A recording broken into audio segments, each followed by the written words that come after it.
జగన్ మీద విషం జిమ్ముతూ, ప్రజల మీద విషం జిమ్ముతూ ప్రభుత్వ మెడికల్ కాలేజీలను అప్పనంగా అమ్మేయాలని చెప్పి వీళ్ళు రాసినటువంటి వార్త. మళ్ళీ హెడ్డింగ్ ఏమో జగన్ విష రాజకీయాలంట. ఎవరు మీరు పత్రికల ముసుగులో ఈ రోజు విషపు వార్తల్ని, విషపు ఎడిటోరియల్ కాలాన్ని రాసి, ఎడిటోరియల్ కాలం అంటే ఒక విలువ ఉండేది, దాన్ని కూడా భ్రష్టు పట్టించేశారు కదా. ఇక్కడ చూడండి, జగన్ విష రాజకీయాలను పెట్టి క్రూరులైన రాజకీయ నేతలు జనాన్ని భయపెడుతూ పాలిస్తారు, కుటిల నాయకులేమో పచ్చి అబద్దాలతో జనాన్ని ఏమారుస్తూ పబ్బం గడుపుకుంటారు. ఈ రెండు అవలక్షణాలను జగన్మోహన్ రెడ్డి పునికి పుచ్చుకున్నారు. కుతంత్రాలతో, దండోపాయాలతో 5 ఏళ్ల పాటు ముఖ్యమంత్రిత్వం వెలగబెట్టిన జగన్ భిన్న రంగాల్లో ఏపీని గాఢాంధకారంలోకి నెట్టుకుపోయారు. మీకు ఆర్బీఐ నివేదికలో మీరు రాయరు.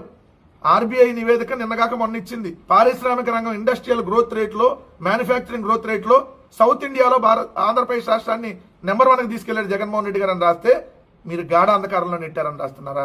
సిగ్గు శరం ఏమన్నా కొంచెమన్నా ఉన్నాయా? ఏమయ్యా కిరణ్, నేను నిన్ను అడుగుతా ఉన్నా. తాము అధికారంలోకి వచ్చిన 2 నెలల్లోనే కటకటాలకు పంపిస్తామని కొద్ది రోజుల క్రితం జగన్ రంకెలు వేశాడు.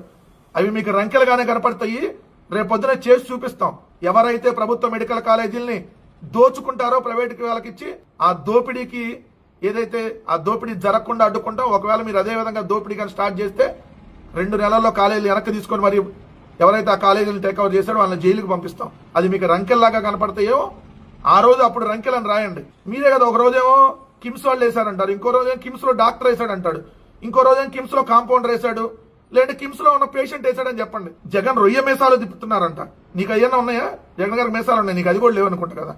ఒకసారి చెక్ చేసుకో నువ్వు నీ అవతారాన్ని. నిధుల కొరత వల్ల వైద్య కళాశాలను పీపీపీ విధానంలో చేపట్టాలని రాష్ట్ర ప్రభుత్వం నిర్ణయించి ఉండొచ్చు. నిధుల కొరత ఈ రోజు కూడా 4,000 కోట్లు అప్పు తెస్తున్నారు కదా. ఇప్పటికి 2,75,000 కోట్లు అప్పులు తెచ్చారు కదా 18 నెలల కాలంలో. ఇంకా నిధుల కొరత ఏంది? 4,000 కోట్లతో ఎన్ని మెడికల్ కాలేజీలు వస్తాయి? 8 మెడికల్ కాలేజీలు పూర్తవుతాయి కదా ఒక్కరోజు. ఇవాళ మీరు చేస్తున్న అప్పుతో రేపు మంగళవారం అప్పుకెళ్లారు. ఈ రోజు 4,000 కోట్ల అప్పుకి ఎట్ట రాస్తాం నిధుల కొరత?